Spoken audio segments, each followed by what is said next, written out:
So thank you. I'm also a bench partner in a fund called Open Ocean, and I love to take this opportunity. So Bob asked me to come over to actually interview founders because I find that more interesting than talking generics about AI. And specifically, I love to talk about data a bit more because I think there's too much talk about the generics of AI and the potential there, and too little about what fuels it and the data decisions that entrepreneurs make in order to train the algorithms and to do it more efficiently. So for Open Ocean, I started something that's called Data Series, which is essentially a whole series of interviews we do with different founders in Europe. Mircea is one of them, which is why I'm here. Mircea, do you want to briefly introduce yourself? Yeah, hi, I'm Mircea.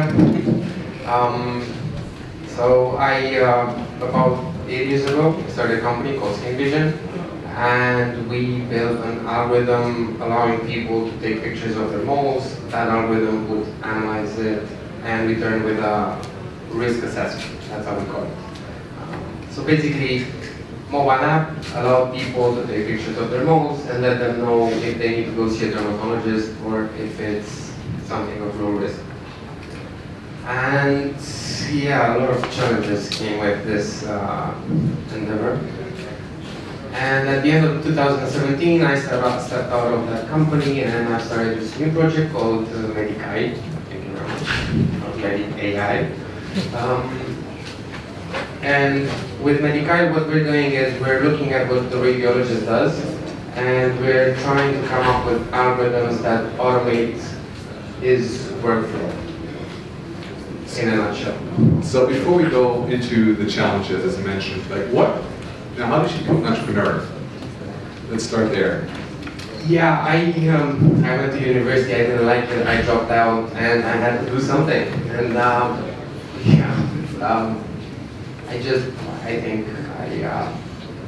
wanted to do something that can, has impact, not throw shade on the ground. And yeah, so once the opportunity of founding Vision came along, I just grabbed it. And I assume you didn't start as a, let's say, an AI company, or maybe you did, but how did you start applying AI and why? We didn't. So in the beginning, we came up with, we tried to develop a traditional algorithm to analyze these pictures of moles being sent by the users.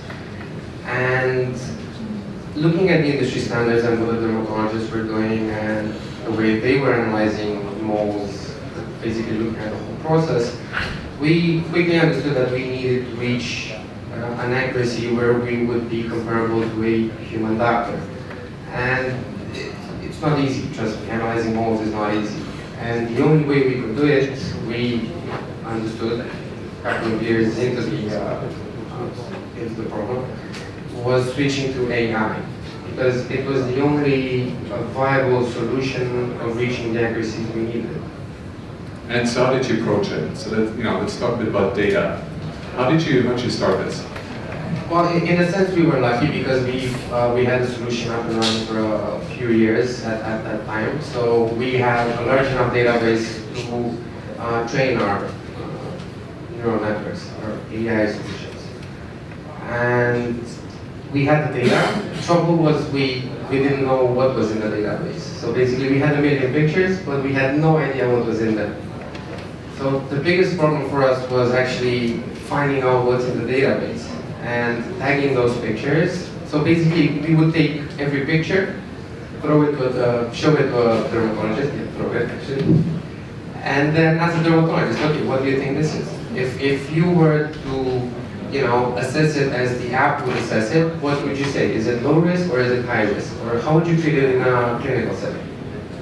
And after we did this, I think it took us about 1.5 years, and we reached about 500,000 tagged pictures. We started developing and training our different solutions because you're not just talking about okay, is this mole dangerous or not? You're also talking about, is there a mole in the picture? Right? So it's not just one algorithm; it's a series of algorithms. Essentially, you're asking a doctor, right, for the, let's say, true false, And they already make, like, what's the error ratio there, the doctor actually analyzing, in this case, a mole, whether it's like... Yeah, this is where the tricky part comes in. The only way to know for sure if it's malignant or benign is you cut it out, you put it under a microscope. Right? Doctors, good dermatologists, experienced dermatologists can reach 90-95% sensitivity, meaning that they only miss 5%. But out of the ones that they have cut out, they're not right about all of them. So not all of them are cancer, let me put it this way. But at least the good ones, without biopsy, they know about 95% of the cases which are malignant and which are not. Which is tricky for us because when you're asking a dermatologist, basically he's not God, so it's not a 100% answer. So we had to come up with procedures and find ways of sorting these conflicts, because what would happen, you'd have two dermatologists looking at the same picture and they would come up with different answers. So the question was, okay, so we want to be as good as a dermatologist, but then which of the dermatologists?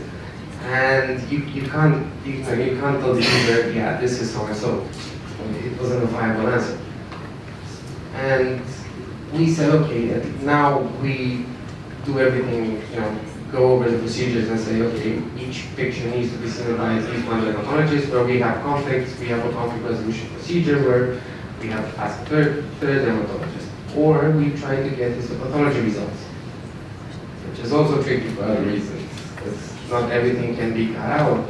Ethical committees and studies, and so essentially to get the right kind of data, what you would have to do is cut it out, whether it's good or bad, right? Analyze it, then you have the better results, the better data. But obviously you cannot do this. You cannot, for improving your algorithm, start cutting out like good moles, people. But that would be the right data, right? So that would be, from a pure data perspective, the right approach.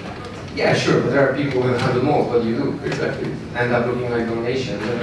It's not gonna, and that's not even going to solve your problem, because even with histopathologists, we had cases where the dermatologist would send the biopsy in to two histopathologists, and then two different results would come back. So what's the accuracy date on that? In theory, 100% histopathology. Yeah. Right? 100%. Yeah. It's just that both of them are 100% and they're both different. So there's no resolution there. And so what do you do with AI? You have your child AI trying to learn something, what do you tell it?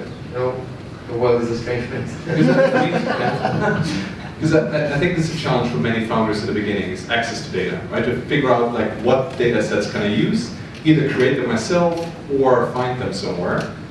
So what are the lessons learned there that you can perhaps share?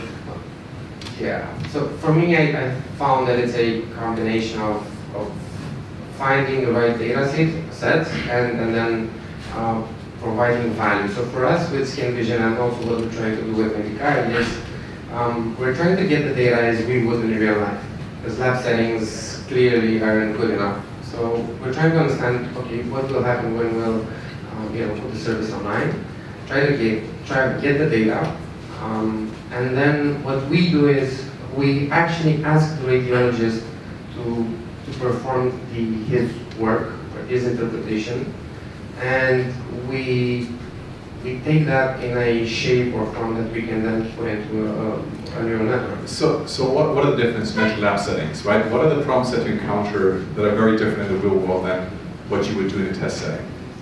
Well, lab settings are usually the data you see in studies or articles, or that data is usually the perfect data, right? So all entries are basically the same. Well, we found out that when you get a CT scan, one hospital looks one way, the other did not respect certain protocols, and you get different lighting, or not enough radiation was put through the patient to get a clear image.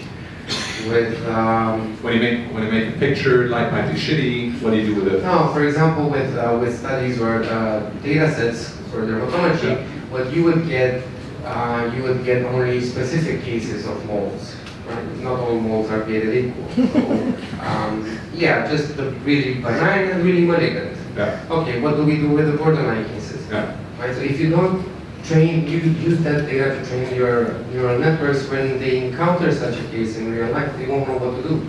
And your real life accuracy goes down.